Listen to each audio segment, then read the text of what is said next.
خلونا نشوف ما قاله لنا كريس جارفيس رئيس بعثة صندوق النقد الدولي لمصر في حواره اللي سجلناه من مقر صندوق النقد الدولي في واشنطن بعد اجتماع الصندوق. هذا هو أول حوار يدلي به بعد اجتماع الصندوق. أهلا بكم معنا من واشنطن من صندوق النقد الدولي كريس جارفيس رئيس بعثة صندوق النقد الدولي إلى مصر. كريس, thank you for being with us on such a short notice. Well, it's very nice to be talking to you again, Lamis, and nice to be able to be heard by people in Egypt. Thank you. The board has approved the loan to the Egyptian government. Can you tell us anything about the meeting?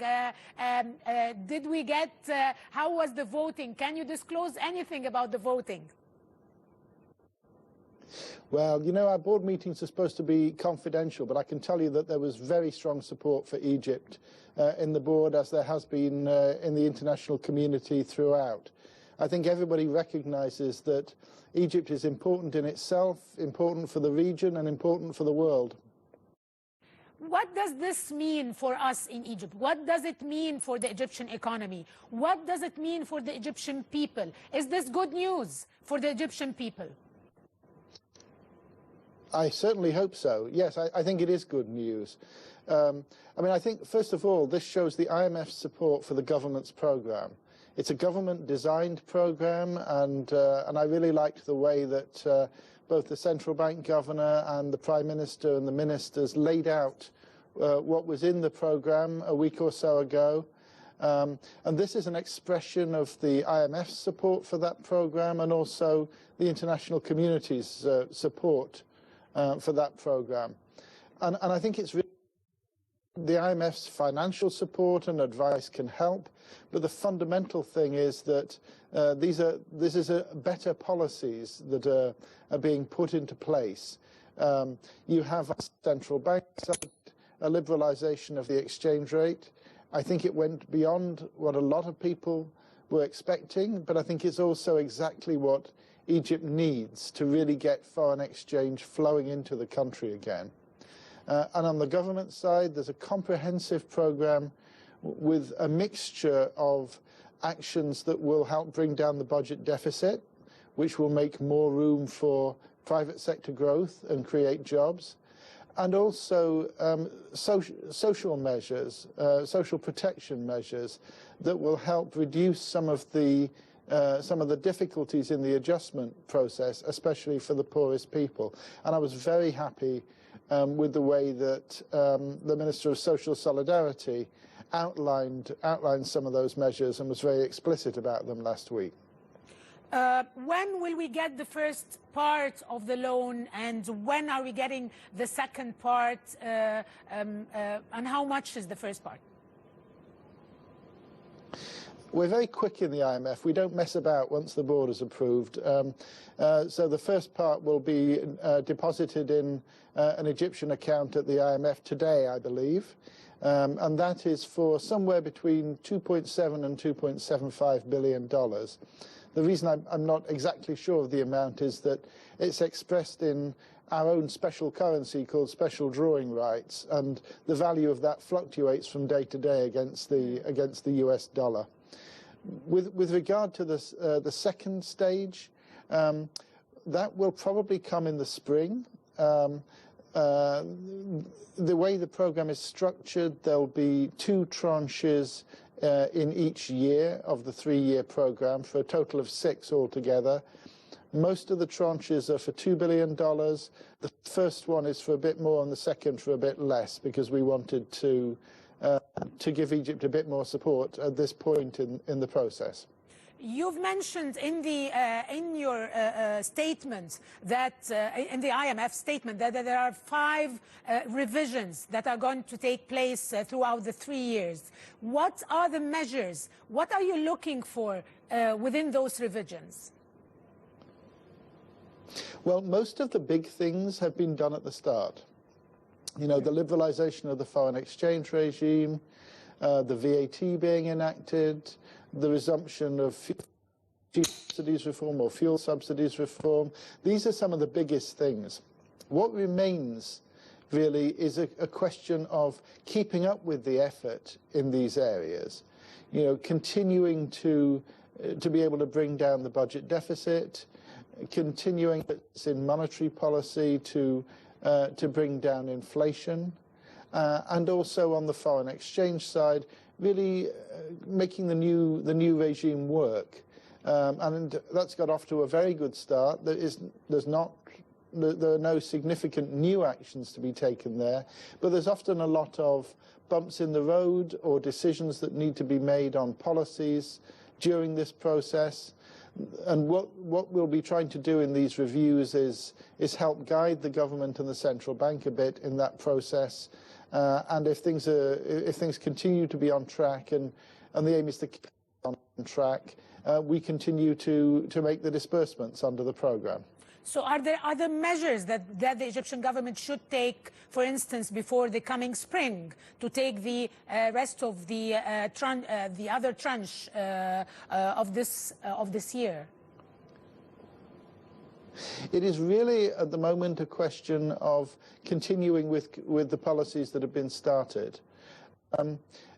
There are some steps in the structural reform where we'd like to see some action in the next few months. For example, one of the government's priorities is to reform the industrial licensing process, and it would be great to make some progress on that during the next 6 months.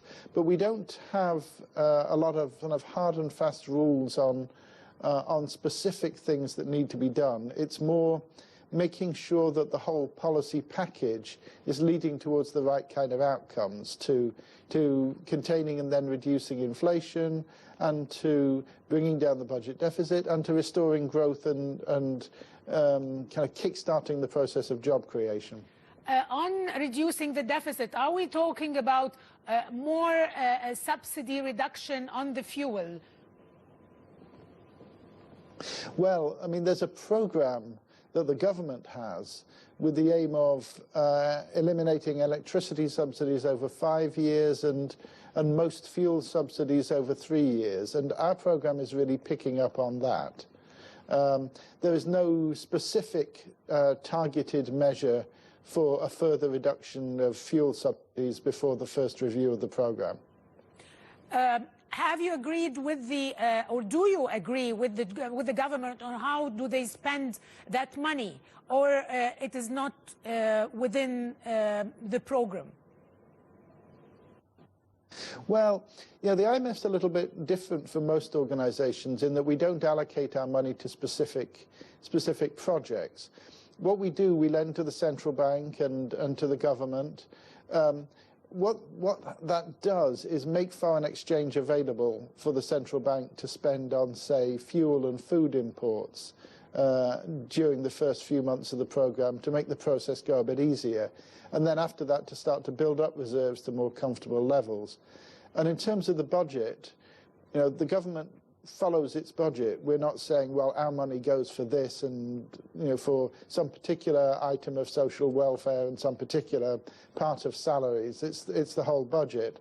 But what our money does is make available resources at a lower cost, probably, than the government could otherwise get them. And that helps with the whole process of financing the budget. Your statement also mentions the golden word, growth.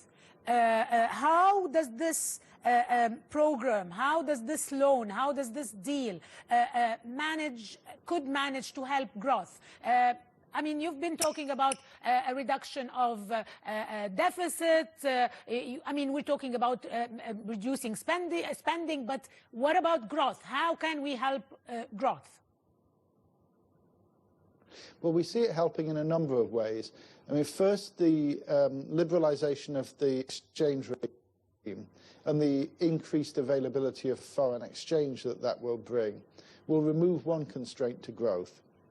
The fact that the exchange rate is more depreciated will stimulate exports, which will again create growth and jobs in export industries. And the process of adjustment of the budget while in itself that won't support growth, it does have consequences which support growth, because the government will need to borrow less from the banking system, and therefore the banking system will have more to lend to private business. And that leads to the third component of the government's program we're supporting, which is these.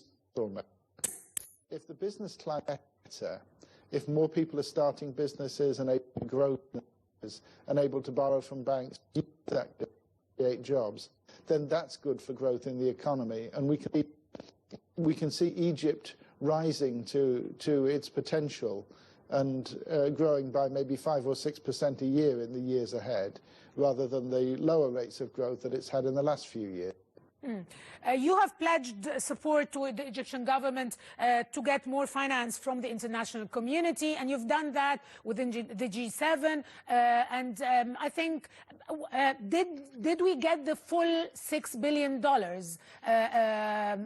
from other countries? And which countries did we get the whole amount from? Yes, the full $6 billion came. If I could kind of step back more generally, because the $6 billion was just a kind of residual after others had done financing. I would say there's 3 strands of the financing of the program. The first is multilateral institutions like the IMF and the World Bank and the African Development Bank, and we have provided substantial finance and will continue to do that. The second strand is individual countries, and there was some money from regional partners, including notably the UAE, which deposited $1 billion.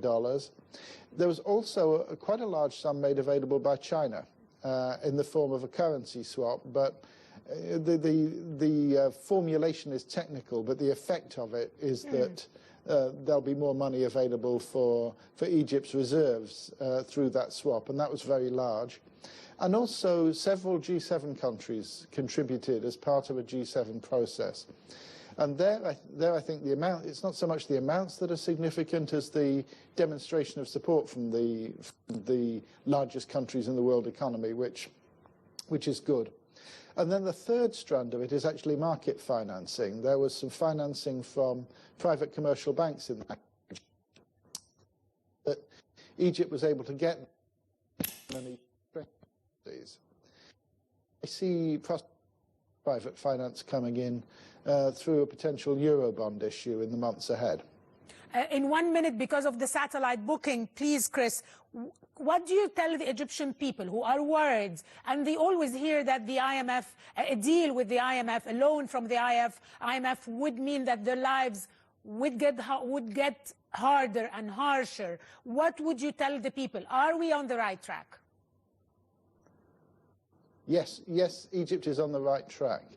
I mean, I think what I would like to say is that I know the last few months, and we know the last few months have been extraordinarily difficult.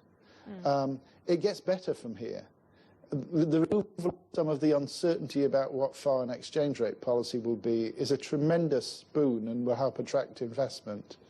The increased about the direction of the budget will also help to restore confidence. Yes. And there are also these specific social protection measures. If I had one final message, though, it would be that we want to hear from you. We want to know what you think will work for Egypt as well, because the people that live in Egypt know a lot more than we do about what will work on some of these vital structural issues which will help Egypt grow and create jobs. Chris Jarvis, I want to thank you very much. I know you've been working very hard on this deal, and I hope to see you back in Cairo soon next time. Yes, I look forward to it. Thank you very much, Lamis. Thank you, Chris. ده كان كريس جارفيس رئيس بعثة صندوق النقد الدولي إلى مصر. كريس من الناس اللي اشتغلوا جامد جدا على الملف، يعني تفاصيل كتيرة جدا، كان دايما في لقاء يومي واتصال يومي مع الحكومة المصرية، وده أول تصريح يديه عقب الموافقة على قرض صندوق النقد الدولي لمصر بقيمة 12 مليار دولار. ده طبعا كان زي ما قلنا لكم كريس جارفيس. ده حوار سجلناه مع بالاقمار الصناعيه. زي ما سمعتوا كريس قال ان مصر على الطريق الصحيح، سيتحسن الوضع من الان. اتكلم على تفاصيل ال6 مليار دولار جات لنا منين. القضيه مش الفلوس، القضيه هو دعم المجتمع الدولي لمصر. اتكلم على اليورو بوند، ان هو ممكن يعني دلوقتي احنا هنطرح الدولار بوند واحتمال كمان يبقى في يورو بوند قادم. اتكلم ايضا على انه نعرف ان الاوضاع صعبه لكنها ستتحسن. اتكلم على الجروث والنمو، اتكلم على اهميه دفع الاستثمارات واهميه ايضا انه يعني نحمي الطبقات ضعيفه الدخل او محدوده الدخل. كريس قال انه هو برنامج مصري من الحكومه المصريه للحكومه المصريه او للشعب المصري، وانه هذا البرنامج بيتضمن 5 سنوات او يعني الغاء الدعم تماما على الكهرباء خلال 5 سنوات، والغاء الدعم تماما على المشتقات البتروليه خلال 3 سنوات. هل في تحرك آخر له علاقة بالمحروقات قبل الشريحة الجاية اللي هي هناخدها في الربيع؟ يعني سبرينج هناخدها حوالي في مارس تقريبا، هناخد ال1.5 مليار الأخرى. قال لا، مفيش أي تحركات أخرى فيما يتعلق بأسعار البنزين قبل مارس أو قبل الشريحة الجاية. ده مش معناه إن مفيش تحركات أخرى بعد كده، لا طبعا لازم يبتدي التخفيض التدريجي للدعم على البنزين. ده معناه إن احنا ممكن نشوف تحرك خلال سنة مثلا أو بعد ذلك في جون الجاي أو يونيو يوليو القادم. ودي توقعات، ده مش معلومات. أما عن الأموال ما قالش إن هو فيما ستنفق هذه الأموال، هم ما بيحددوش فيما ستنفق، ولكن جزء منها بيذهب لدعم الطبقات محدودة الدخل. وحيا السيدة وزيرة التعاون الدولي على برنامج كرامة وتكافل، وحيا الوزير المالية ومحافظ البنك المركزي أيضا على تعاملهم مع هذا الملف.